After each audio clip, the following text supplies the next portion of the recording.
Hello everyone, welcome to my YouTube channel. आज हम solve करेंगे एक्सरसाइज प्रश्नावली 1.3 कक्षा 10 गणित। इस चैप्टर का नाम है वास्तविक संख्याएं। ओके, तो इसे सॉल्व करने से पहले अभी तक मेरी वीडियो को लाइक नहीं किया है तो लाइक कर दीजिए, ठीक है, और मेरे चैनल को सब्सक्राइब भी कर दीजिए अगर आप पहली बार विज़िट किए हो तो, ठीक है। तो स्टूडेंट्स अपने पास NCERT बुक रखना जिससे आपको और अच्छी तरीके से क्वेश्चन समझ में आए, ठीक है। और आज हम इस वीडियो में सीखेंगे अपरमेय संख्याएं। अपरमेय संख्याएं क्या होती है उनके बारे में, और उनको प्रूफ कैसे करते हैं, सिद्ध कैसे करते हैं। तो चलते हैं क्वेश्चन नंबर फर्स्ट पर। आपसे फिर से रिक्वेस्ट करता हूं कि NCERT बुक अपने पास में रखना जिससे आपको क्वेश्चन और अच्छी तरीके से समझ में आए। चलते हैं क्वेश्चन नंबर फर्स्ट पर।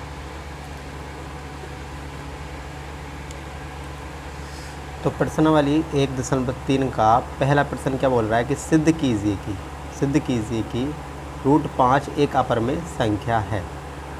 ये क्वेश्चन नंबर फर्स्ट बोल रहा है। तो इससे सॉल्व करने से पहले इसका रूल देख लेता हूँ। तो स्टूडेंट्स अपरमेय संख्या से रिलेटेड मिलते जुलते क्वेश्चन 3 तरीके से आते हैं। एक √a इस तरीके से आएगा, या इस तरीके से आ सकता है कि a√b। इट मीन्स संख्या अलग अलग हो सकती है, इसका मतलब संख्या अलग अलग हो सकती है। यहाँ पर कुछ संख्या अलग होगी और यहाँ पर कुछ संख्या अलग होगी।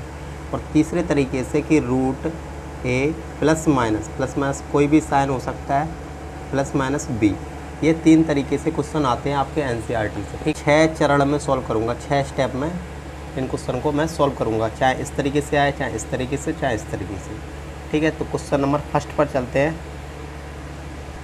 तो क्वेश्चन नंबर फर्स्ट क्या बोल रहा है कि सिद्ध कीजिए कि √5 एक अपरमेय संख्या है। देखो इस तरीके से क्वेश्चन आ गया। देखो √5, ये जो कंडीशन है यहाँ पर देखो √a है, दिख रहा है ना, a है, रूट के अंदर 5 हो, 6 हो, 10 हो, कुछ भी हो, ठीक है, रूट के अंदर है। तो इस तरीके से एक क्वेश्चन आ गया कि सिद्ध कीजिए कि √5 एक अपरमेय संख्या है। तो इसको किस तरीके से सॉल्व करेंगे, यहाँ पर लिखेंगे सबसे पहले हल, ठीक है। सॉल्व करते तो हल ही तो लिखते हैं। तो लिख लेते हैं कि जो अपरमेय संख्या है उसको मानता हूँ मैं परमेय संख्या। माना √5 एक परमेय संख्या है, ठीक है, परमेय संख्या है। तो सबसे पहले क्या माना मैंने कि √5 क्या है, परमेय संख्या है। एक स्टेप हो गया, ठीक है। पहले चरण में क्या करना है, पहले मानना है कि यह एक अपरमेय संख्या है, ठीक है। दूसरे चरण में क्या करना है, इसको रखना है सेकंड स्टेप में कि √5 बराबर a/b। a/b कहाँ क्या है, यहाँ पर लिख देते हैं, जहाँ a और b सहभाज्य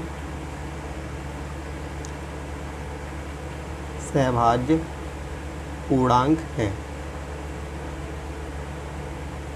सहभाज्य पूर्णांक क्या होते हैं, सहभाज्य पूर्णांक वह पूर्णांक होते हैं जिनका HCF क्या है 1, जिनका HCF क्या है 1। और HCF 1 तभी आ सकता है कि कोई भी फैक्टर में कॉमन ना हो, एक दूसरे से क्या ना हो, कॉमन ना हो, तभी तो सहभाज्य पूर्णांक कहलाएगा। HCF तभी तो 1 आएगा जब किसी भी फैक्टर में एक दूसरे से कॉमन ना हो, ठीक है। तो उसे सहभाज्य पूर्णांक कहते हैं। एक स्टेप हो गया, 2 स्टेप हो गया, चलते तीसरे स्टेप पर। देखो स्टूडेंट्स, सभी क्वेश्चन में ये अपरमेय संख्या से रिलेटेड सभी क्वेश्चन होते हैं, उन ये 2 स्टेप तो कॉमन रहती है, ठीक है। पहले मान लेते हैं, फिर उसके बाद a/b के इक्वल रख देते हैं। उसके बाद क्या करेंगे, स्क्वायर कर देंगे दोनों साइड, ठीक है। तो लिख देते हैं दोनों साइड क्या कर देते हैं, स्क्वायर, मतलब वर्ग करने पर, दोनों तरफ वर्ग करने पर। यहाँ पर लिख भी सकते हो आप कि दोनों तरफ वर्ग करने पर, ठीक है। यहाँ पर वर्ग कर दिया तो यहाँ पर कितना हो जाएगा 5, और यहाँ पर वर्ग करेंगे तो a² b²। अब यहाँ पर मान लेते 1, तो यहाँ पर क्या कर देते, तिर्यक गुणा। तो यहाँ पर तिर्यक गुणा कर देंगे तो यहाँ पर लिख देते हैं तिर्यक गुणा, ठीक है। तिर्यक गुणा कर देंगे, इसका इसमें करेंगे तो a², इसका इसमें करेंगे 5b²। ओके, अब देखो स्टूडेंट्स, आपको ये दिख रहा होगा कि 5 बी के बगल में है। बी के बगल में कितना है 5, तो ये देखो इक्वल है, तो ए के बगल में भी तो 5 होना चाहिए, तभी तो ये इक्वल है ना, तभी तो ये इक्वल का साइन लगा है कि ये बराबर है इसके। तो बी के बगल में 5 है तो ए के बगल में भी 5 होना चाहिए ना। यहाँ पर लिख, इसको पहले मान लेता हूँ इक्वेशन 1, ठीक है, समीकरण 1। तो इसके 5 के ए के बगल में भी 5 होना चाहिए, तो ये इसी को लिखना है चौथे पॉइंट पर, इसी को लिखना है, ठीक है। क्या लिखना है कि 5 ए स्क्वायर का गुणनखंड है। 5 ए स्क्वायर, देखो गुणा है ना, यहाँ पर गुणनखंड है, तो ए स्क्वायर का है तो ए का भी तो होगा, तो यहाँ पर लिखते हैं 5 ए का भी गुणनखंड होगा, ठीक है, ए का भी गुणनखंड होगा या है, ठीक है। ये समझ में आया कि 5, ये मैंने लैंग्वेज कहाँ से लिखी है, ए के बगल में 5 नहीं था तो ए के बगल में 5 होना चाहिए, तो ये तो गुणनखंड बता रहा है। देखो बी स्क्वायर का गुणनखंड कितना है 5 है, तो ए स्क्वायर का भी गुणनखंड 5 होना चाहिए, तभी तो ये इक्वल होगा, अदरवाइज ये इक्वल नहीं होगा, ठीक है। तो आप चलते हैं, कंडीशन कितनी होगी 1 2 3 4 5वीं कंडीशन में। अब इसको मैं क्या करता हूँ, ए है ना, 5वीं कंडीशन में ए है, बराबर कर देता हूँ 5c।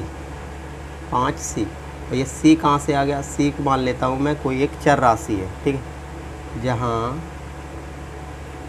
c एक चर है, ठीक है, c क्या है, एक चर मान लिया मैंने। अब देखो स्टूडेंट्स, यहाँ पर ये कहाँ से आ गई, ये मैंने मान लिया, यहाँ पर लिख लेता हूँ माना कि a बराबर, यहाँ तक देखो अपना, यहाँ तक सॉल्व हो जाएगा, उसके बाद मेरे को मानना पड़ेगा, फिर दोबारा से मानना पड़ेगा, ठीक है। अब क्या करूँगा, दोनों तरफ क्या करूँगा, वर्ग करने पर, ठीक है, यहाँ पर लिख दे रहा हूँ दोनों पक्षों में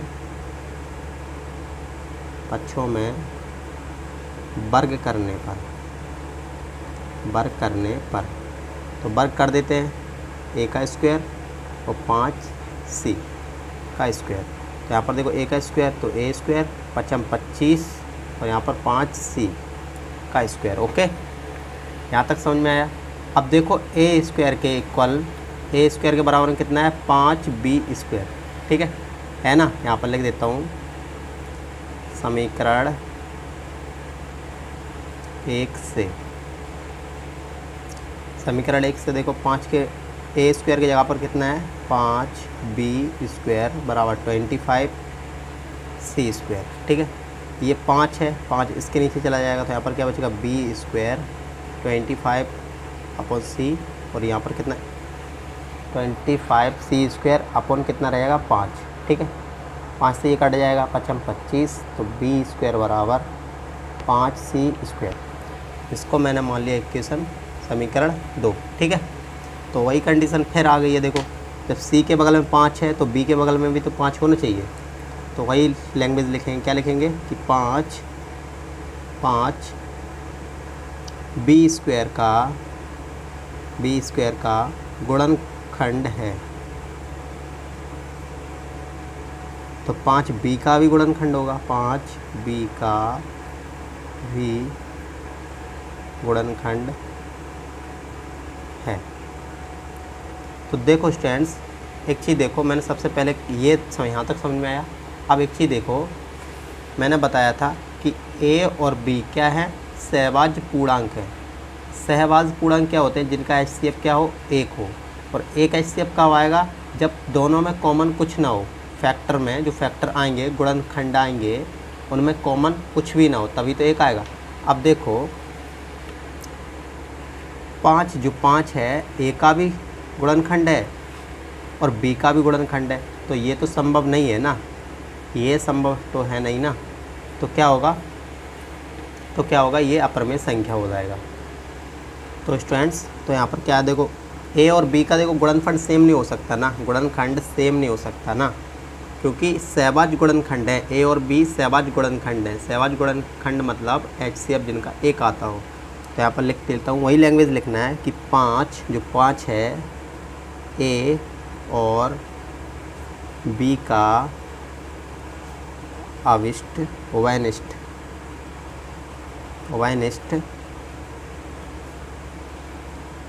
गुणनखंड है। ठीक है, क्या है? उभयनिष्ठ गुणनखंड है जो सत्य नहीं है, सत्य नहीं है। अतः, उसके बाद लिखूँगा अतः, यहाँ से लिख लेता हूँ अतः जो रूट 5 है, रूट 5 एक अपरमेय संख्या है। ठीक है, एक बार फिर से रिवाइज कर दे रहा हूँ, और समझ में नहीं आए तो वीडियो दोबारा स्किप करके देख लेना। ठीक है, तो देखो सबसे पहले मैंने क्या किया स्टूडेंट्स, सबसे पहले मैंने क्या किया, मैंने माना, क्या माना कि जो भी संख्या है यहाँ पर देखो 3 आ जाए तो यहाँ पर 3 3 3 कंडीशन वही रहेगी। ठीक है, कोई भी नंबर आ जाए, कोई भी नंबर 5 10 15 20 कितना भी आ जाए, बस तरीका यही रहेगा, 5 की जगह पर वही नंबर अप्लाई कर देंगे। ठीक है, उसके प्लेस पर उसकी जगह पर रख देंगे। ठीक है, तो देखो सबसे पहले मैंने माना कि रूट 5 एक अपरमेय संख्या है।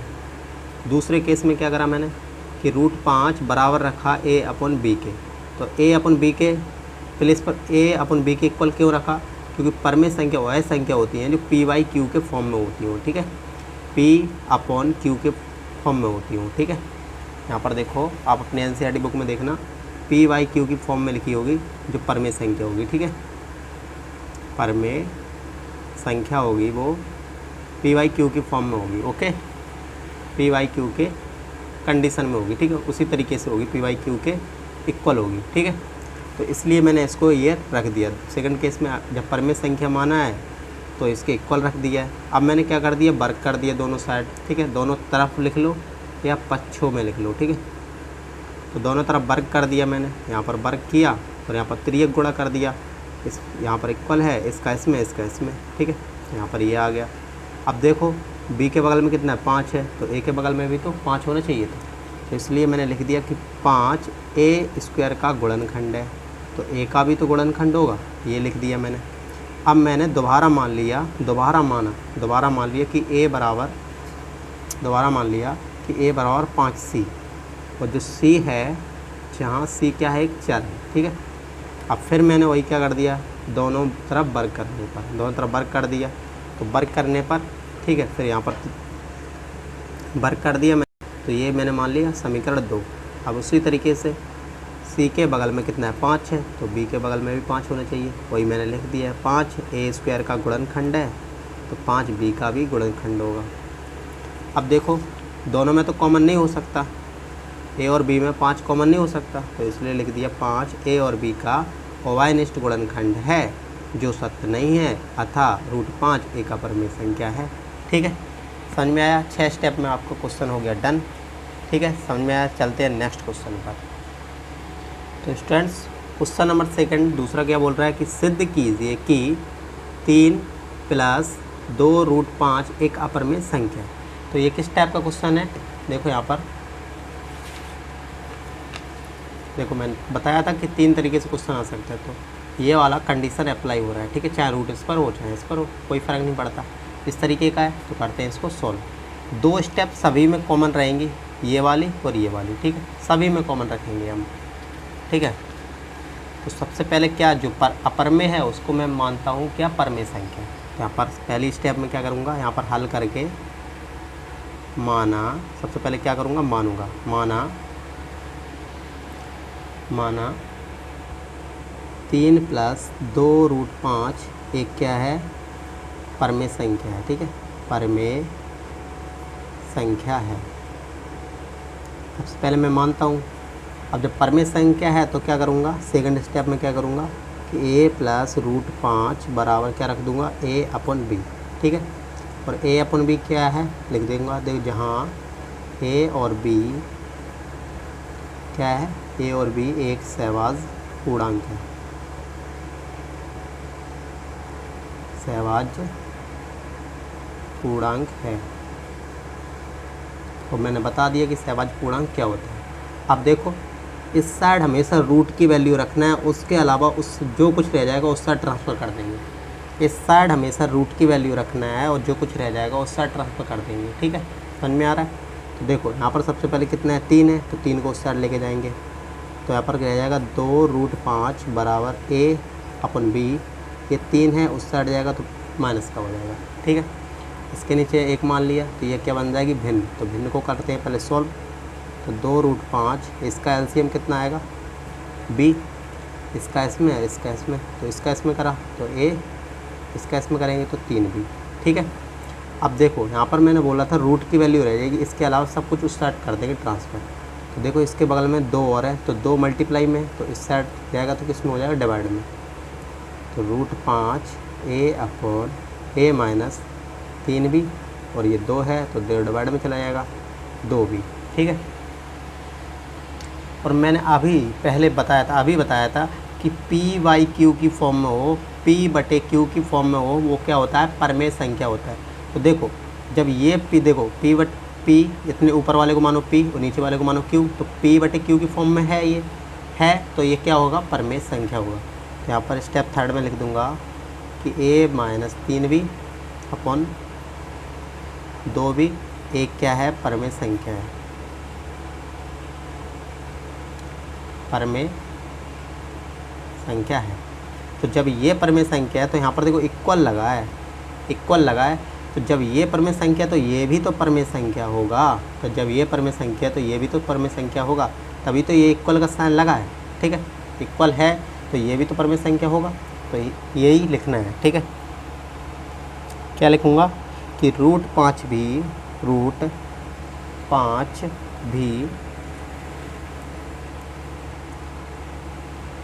एक परमेय संख्या होगी, एक परमेय संख्या होगी, जो क्या है, जो सत्य नहीं है, जो सत्य नहीं है, सत्य नहीं है। तो ये सत्य क्यों नहीं है, देखो p/q की फॉर्म में होता है वो परमेय संख्या। ठीक है, इसके बटे में कुछ है नहीं है ना, तो क्या ये परमेय संख्या नहीं है। तो ये स्टेप ये हो गया आपका, और लास्ट स्टेप, तो ये सत्य नहीं है तो क्या होगा, अपरमेय संख्या होगा। तो लिख लेता हूँ, अतः जो भी आंसर था क्या था, 3 + 2√5 एक क्या है, अपरमेय संख्या है, अपरमेय संख्या है। समझ में आया स्टूडेंट्स? चलते हैं क्वेश्चन नंबर 3 पर। तो क्वेश्चन नंबर 3 क्या बोल रहा है कि सिद्ध कीजिए कि निम्नलिखित संख्याएं क्या हैं, अपरमेय हैं। ठीक है, तो पहला से दूसरा तीसरा 3 क्वेश्चन है, करते हैं सॉल्व। ठीक है, तो स्टूडेंट्स मैंने बताया था कि ये क्वेश्चन है कि सिद्ध कीजिए कि 1/√2 एक अपरमेय संख्या है। तो जो भी अपरमेय संख्या वाले क्वेश्चन आएंगे उनको सबसे पहले स्टेप में क्या लिखूंगा मैं, हल करके, माना 1/√2 एक परमेय संख्या है, परमेय संख्या है।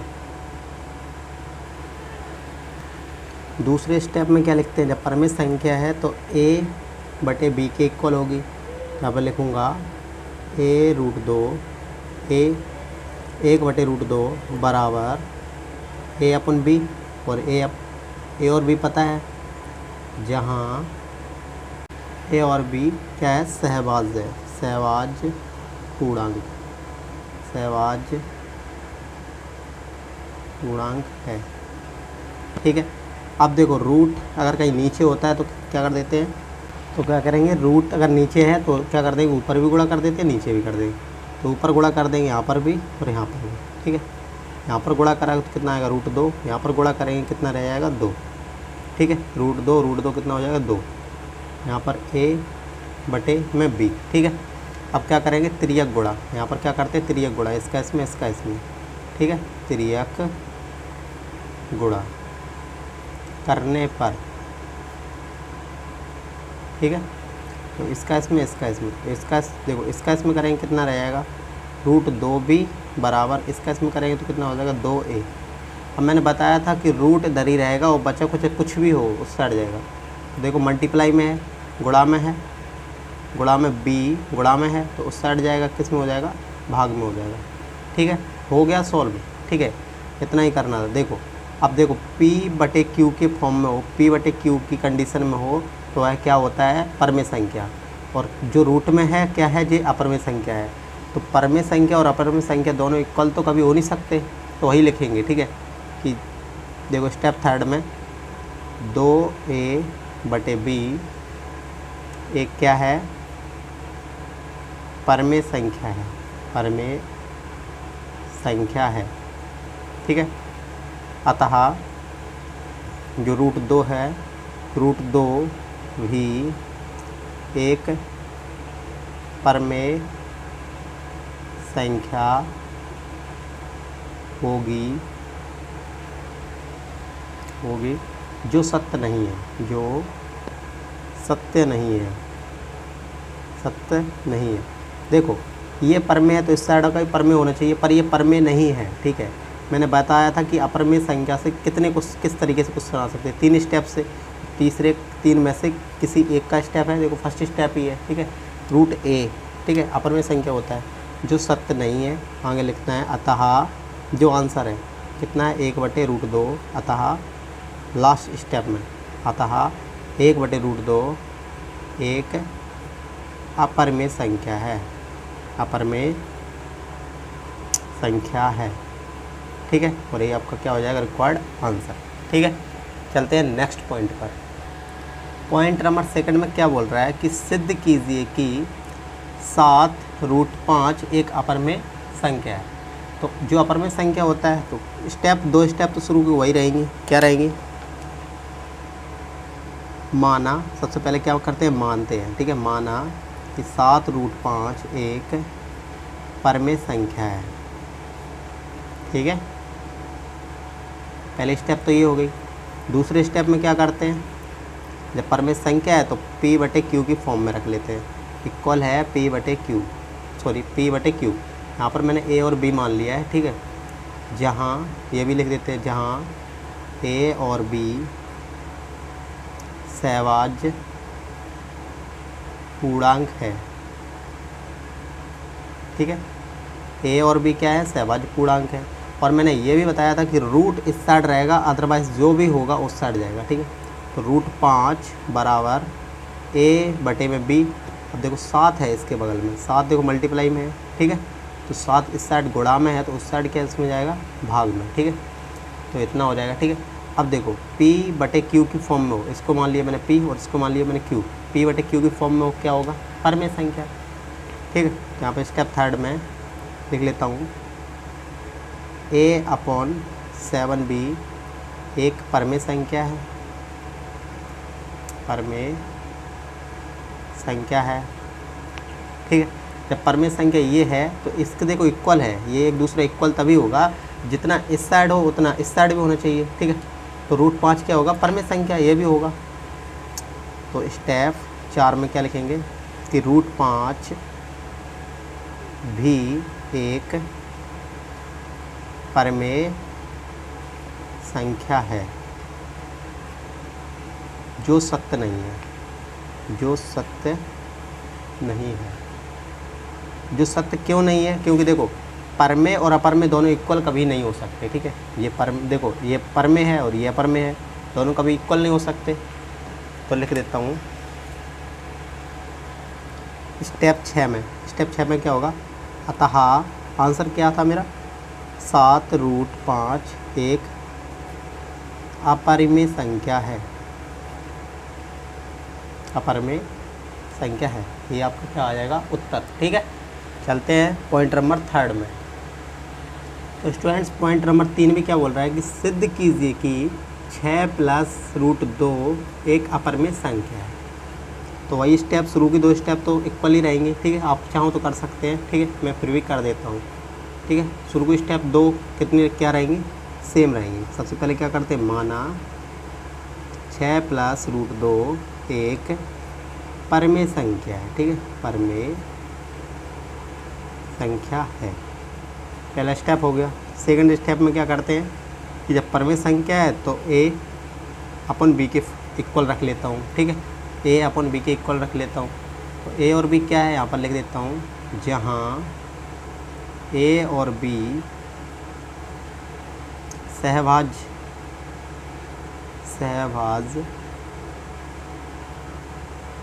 पूर्णांक है, ठीक है। ए और बी क्या है, सहभाज्य पूर्णांक है। जब ये सहभाज्य पूर्णांक है तो देखो क्या करेंगे, रूट की वैल्यू इस साइड रहेगी और जो कुछ रहेगा उस साइड ट्रांसफ़र कर देंगे। यहाँ पर √2 ए अपन बी और ये 6 उस साइड जाएगा तो किसका हो जाएगा, माइनस का। यहाँ पर 1 मान लेते हैं तो ये क्या बन जाएगी, भिन्न। तो भिन्न को कर लेते हैं सॉल्व कि √2 इसका एलसीएम कितना आएगा b, इसका इसमें देखो, इसका इसमें करेंगे तो a और इसका इसमें करेंगे तो -6b, ठीक है। अब देखो मैंने बताया था कि p/q की फॉर्म में, ये ऊपर वाला p है तो बटे में कितना है q मतलब b, ठीक है। तो p/q की फॉर्म में हो तो क्या होगा, परमेय संख्या। तो लिख देता हूँ यहाँ पर a - 6b अपन b एक परमेय संख्या है। तो जब ये परमेय संख्या तो ये भी तो परमेय संख्या होना चाहिए, इसलिए तो इक्वल लगा है, बराबर का साइन लगा है, ठीक है। स्टेप 4 में क्या होगा कि √2 भी एक परमेय संख्या है, ठीक है, एक परमेय संख्या है जो कि सत्य नहीं है, जो सत्य नहीं है। तो जब ये सत्य नहीं है, परमेय संख्या ये सत्य नहीं है तो क्या होगा, अपरमेय संख्या होगा। तो लास्ट स्टेप में क्या लिखूँगा, अतः आंसर मेरा क्या था, 6 + √2, अतः 6 + √2 एक अपरमेय संख्या है, ठीक है। यही मुझे सिद्ध करना था। तो समझ में आया स्टूडेंट्स सभी क्वेश्चन, ठीक है। अगर किसी क्वेश्चन में आपको दिक्कत आ रही हो, ठीक है, तो मेरे को कमेंट करना, मैं आपको बता दूंगा, ठीक है। और ये 6 स्टेप आपको लिख के रख लेना आप, ठीक है। ये 2 स्टेप तो सभी में सेम रहते हैं, ये फर्स्ट और सेकंड, ठीक है, समझ में आया। उसके बाद स्टेप 3 से सब कुछ चेंज हो जाता है, ठीक है। और हमेशा याद रखना है जो p/q की फॉर्म में होता है वह परमेय संख्या होता है, ठीक है। p/q में हो वह क्या होता है, परमेय संख्या होता है। और डिस्क्रिप्शन जरूर चेक करा करो स्टूडेंट्स, ठीक है, डिस्क्रिप्शन जरूर चेक करो। बाकी क्वेश्चन मैंने करा रखे हैं, वहाँ से आप जाकर देख लेना, मैं लिंक दे दूँगा डिस्क्रिप्शन में। तो मिलते हैं नेक्स्ट वीडियो में, और मेरे चैनल को सपोर्ट करिए ज़्यादा से ज़्यादा। मैंने हिंदी मीडियम का स्टार्ट कर दिया तो आप यहाँ से पढ़ सकते हैं, ठीक है, अच्छी तरीके से। ओके, मिलते हैं नेक्स्ट वीडियो में। Thanks for watching.